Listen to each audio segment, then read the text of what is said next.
पर प्लेन गिर गया है। मलिर कैंट के बिल्कुल सामने कॉलोनी में पूरी घरों का एक घर का एरिया है, पूरा पीछे घरों में आग लग गई है।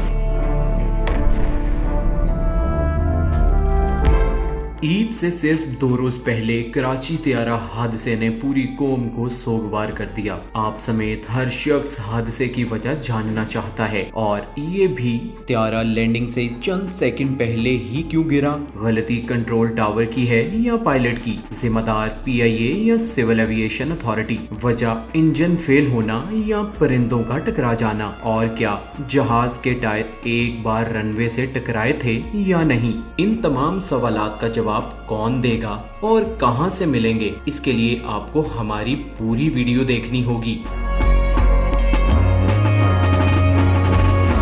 इन सवालात का जवाब दरअसल मिलेगा ब्लैक बॉक्स से, और हम आपको बताते हैं कि ब्लैक बॉक्स आखिर क्या चीज है। ब्लैक बॉक्स वो वाला है जिसमें वो नायाब गुफ्तगू रिकॉर्ड होती है जो पायलट और कंट्रोल टावर के दरमियान आखिरी वक्त तक होती है, और जहाज तबाह भी हो जाए तो हैरत अंगेज तौर पर ब्लैक बॉक्स का मटेरियल महफूज रहता है। इस ब्लैक बॉक्स को फ्रांस भेजने की 2 वजूहात हैं। नंबर 1, फ्रांस के पास ऐसी जदीद टेक्नोलॉजी मौजूद है जिससे हादसात के पीछे छुपे राज तक पहुंचा जा सकता है।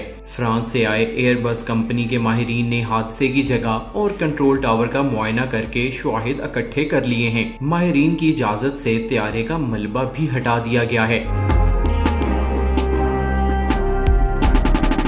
यहाँ ये भी याद रहे कि जिस त्यारे में जुनैद जमशेद की मौत हुई थी उसका ब्लैक बॉक्स भी फ्रांस को ही भिजवाया गया था। दूसरी सबसे अहम वजह ये है कि ये जहाज एयरबस कंपनी ने बनाया था और इसी वजह से ब्लैक बॉक्स वापस उसी को जाना चाहिए। माहिरीन को उम्मीद है कि ब्लैक बॉक्स डीकोड होने के बाद उस राज से पर्दा उठ जाएगा कि वो क्या हालात थे कि जिनमें त्यारा लैंडिंग से चंद सेकंड पहले ही करीबी बस्ती पर गिरकर तबाह हो गया।